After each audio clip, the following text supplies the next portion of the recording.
Dimanche, 14 janvier 2024. Première lecture.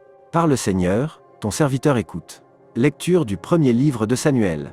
1 Samuel 3, de 3 à 10 puis à 19. En ces jours-là, le jeune Samuel était couché dans le temple du Seigneur à Silo, où se trouvait l'arche de Dieu.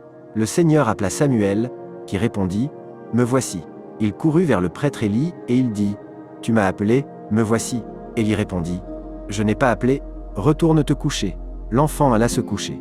De nouveau, le Seigneur appela Samuel, et Samuel se leva. Il alla auprès d'Élie, et il dit, « Tu m'as appelé, me voici ». Élie répondit, « Je n'ai pas appelé mon fils, retourne te coucher ». Samuel ne connaissait pas encore le Seigneur, et la parole du Seigneur ne lui avait pas encore été révélée.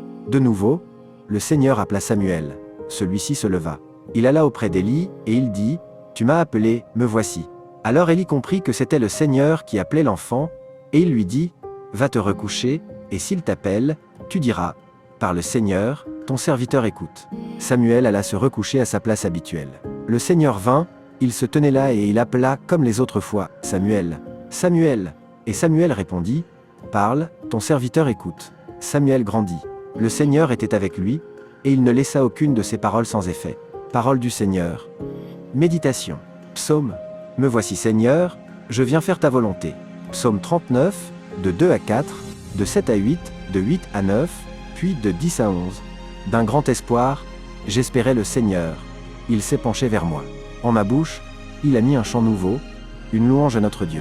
Tu ne voulais ni offrande ni sacrifice, tu as ouvert mes oreilles, tu ne demandais ni holocauste ni victime, alors j'ai dit, voici je viens. Dans le livre, est écrit pour moi ce que tu veux que je fasse. Mon Dieu, voilà ce que j'aime, ta loi me tient aux entrailles. Vois, je ne retiens pas mes lèvres. Seigneur, tu le sais, j'ai dit ton amour et ta vérité à la grande assemblée. Deuxième lecture.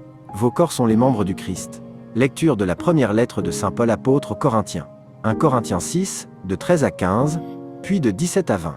Frères, le corps n'est pas pour la débauche, il est pour le Seigneur, et le Seigneur est pour le corps. Et Dieu, par sa puissance, a ressuscité le Seigneur, et nous ressuscitera nous aussi.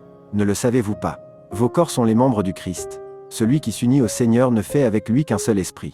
Fuyez la débauche. Tous les péchés que l'homme peut commettre sont extérieurs à son corps, mais l'homme qui se livre à la débauche commet un péché contre son propre corps. Ne le savez-vous pas? Votre corps est un sanctuaire de l'Esprit Saint, lui qui est en vous, et que vous avez reçu de Dieu. Vous ne vous appartenez plus à vous-même, car vous avez été acheté à grand prix. Rendez donc gloire à Dieu dans votre corps. Parole du Seigneur. Troisième lecture. Évangile. Ils virent où il demeurait, et ils restèrent auprès de lui. Évangile de Jésus-Christ, selon saint Jean. Jean verset 1, de 35 à 42. En ce temps-là, Jean le Baptiste se trouvait avec 2 de ses disciples. Posant son regard sur Jésus qui allait et venait, il dit, « Voici l'agneau de Dieu ». Les 2 disciples entendirent ce qu'il disait, et ils suivirent Jésus. Se retournant, Jésus vit qu'ils le suivaient, et leur dit, « Que cherchez-vous » Ils lui répondirent, « Rabbi », ce qui veut dire, « Maître, où demeures-tu » Il leur dit, « Venez, et vous verrez ». Ils allèrent donc, ils virent où il demeurait, et ils restèrent auprès de lui ce jour-là. C'était vers la 10e heure, environ 4 heures de l'après-midi. André, le frère de Simon-Pierre, était l'un des 2 disciples qui avaient entendu la parole de Jean et qui avaient suivi Jésus.